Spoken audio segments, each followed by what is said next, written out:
Shout out to Collectivo Coffee. So, for my live stream yesterday, it kind of got me thinking. I was talking about feedback a little bit. Mostly yesterday I was talking about social media feedback and like likes, dislikes, and stuff. And it kind of got me thinking about something that's always in the can't talk. Always on like the front of my mind. That I'm always thinking about when I'm coaching people one-on-one. So I kind of thought I'd make a video about coaching feedback because I think it's very important. I think most people are really bad at it. So for those of you who coach people, or even if you coach yourself, maybe or hopefully this will be useful for you. Kind of hear my thoughts on feedback. Basically, or shit down so I sound halfway intelligent. Feedback, it's interaction. There's feedback for everything if you're willing to keep an eye out for it. And it's imperative for those of you who are, or for your clients, if they're seeking to grow and to learn. Whether I give someone positive or negative feedback is in direct relation to how I want them to feel or how I want them to change what they're doing. Which I'll get into in a little bit.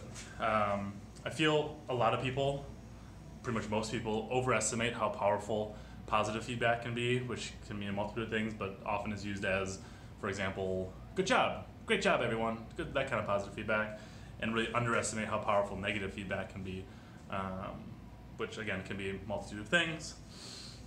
Now, before I get into that, the only way that you can judge which feedback is needed in a particular moment is if you have a relationship with a person. For example, your trainee, or client, or whatever you want to call them.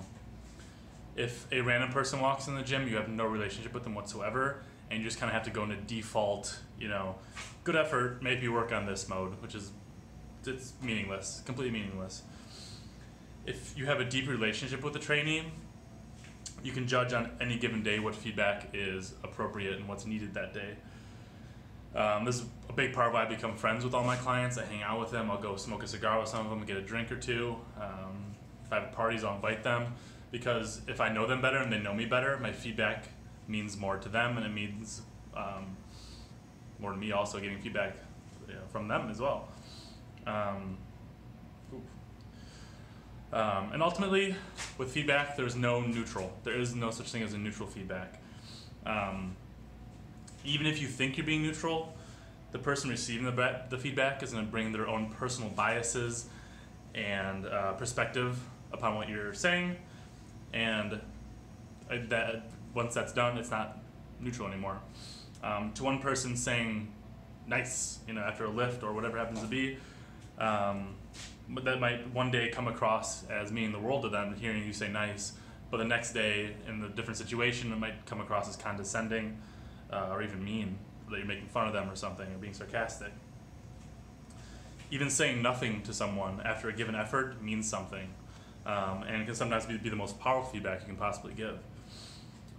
Let's say, for example, a trainee just finished a 2,000 meter row for time. I used to be a rower, so that's why I bring that up. I used to row a lot. 2,000 meters is the worst fucking thing you can possibly do in the gym, no matter what anyone says. Anyway, they finished 2,000 meter row, and they're very pleased with their effort, and they look at you, and you're just kind of standing there silently while they're looking for validation or whatever they're looking for, but you're sitting there silent. My God, that is so much more powerful than saying something negative. It'd be less negative if you said you suck afterwards than just being silent. So you have to be really careful about your body language, your tone of voice, and the things you're saying or not saying to people. With feedback as well, it's a teaching tool.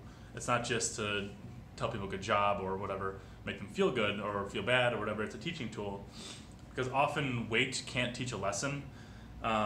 So vocabulary and feedback are the things you need to be using to teach that lesson, to impart knowledge upon someone. A lot of the time people come to the gym, they've never done a deadlift before, never done a clean, they've never done whatever, overhead press. And I'm trying to get them to do these relatively complex movements. Obviously a deadlift isn't super complex, but the nuance to it is, especially for people from a non-athletic background. That means the majority of my feedback needs to be positive for that person. And again, that doesn't mean, good job, you're so great when they're doing it. I mean, I'll pick one cue, for example, in the deadlift, and I'll make sure it's done absolutely fucking perfect. Every single time they do it, that one cue I'm trying to focus in on is absolutely perfect. Even if the rest of the lift is complete dog shit, they're getting feedback towards one correct thing.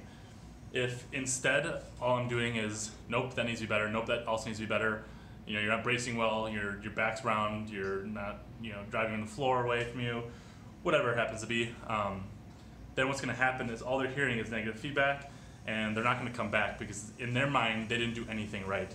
So a lot of times when teaching new people, the positive is very, very important, especially with those like singular things, making them feel like they've accomplished something, and teaching them something as well. Coffee break. Ooh, fucking good coffee. But there's a balance to be found as well. I'm typically a very negative person with my clients, the ones I know well at least, because that's what most of them need. Most of them are very driven. If they weren't when they started, they are now. And with my personality type, that tends to work the best. It won't work for everyone else. Some people, some coaches work best when they're very positive all the time and are very rarely negative. I'm kind of the opposite. But for me, when I give some positive feedback, it's all that more meaningful to someone. Again, if someone does something and I say, yeah, it could be better, or whatever, stuff like that all the time, and then suddenly, 1 out of every 100 times they hear, that was awesome, man. That means so much to them. If I said, that's awesome, man, to every single thing they do, it becomes meaningless and it's bullshit and means nothing. A lot of my trainees and clients and stuff, when I say something nice, a lot of times they'll be like, holy shit, that was the first nice thing you've ever said to me in the past 6 months. And it's like, yeah, that's the first time you've actually deserved it. So, it shows they're doing something right, and it pushes them to, get that dopamine release of the reward of me saying good job or whatever it happens to be. Like I said, the same works for the opposite. If you're positive all the time, that can be useful too. If the client needs you to be positive, and then they hear that one negative thing once a month or whatever, then that'll hit them a little harder and be like, okay, that meant if he's saying something negative, I really fucked up and I need to fix whatever that needs fixing. A big thing too, for feedback to work properly, there needs to be some kind of goal in mind.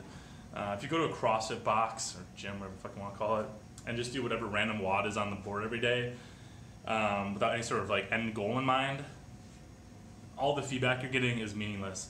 Why would you fix your snatch positioning, for example, if you don't have a goal of bringing up your snatch? It's simple as that. It sounds kind of, well, it's a big boo, obviously, but there really needs to be a goal for feedback to be effective and useful.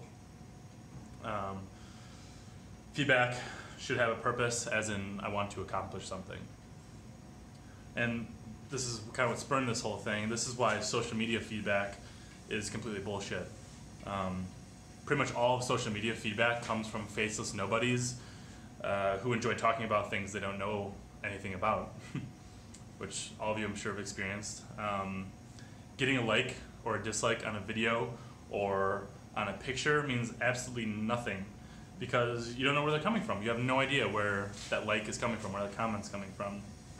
Now, if someone you respect or admire or have a good relationship comments something negative or positive, that means something. That's the kind of social media interaction that actually means something. If you're someone with a goal in mind and are driven, having a post with 10,000 likes should feel exactly the same as getting 0 likes, because it's exactly the same, in all honesty. It means nothing. It shouldn't bother you if you actually have a goal. It should be something you're seeking either.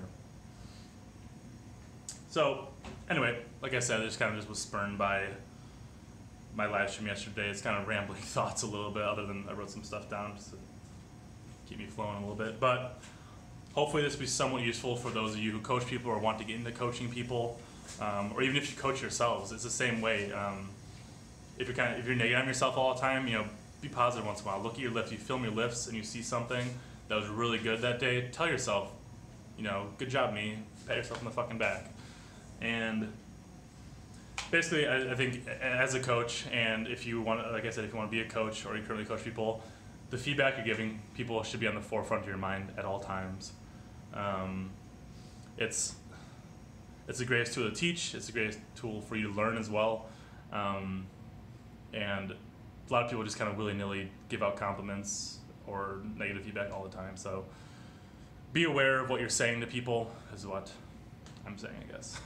All right, so let me know what you think, I guess. For any of you coaches out there, what you guys think. But yeah, thanks for tuning in, dudes and dudettes. I love you all. I'll see you, well, probably never in person, but I'll see you.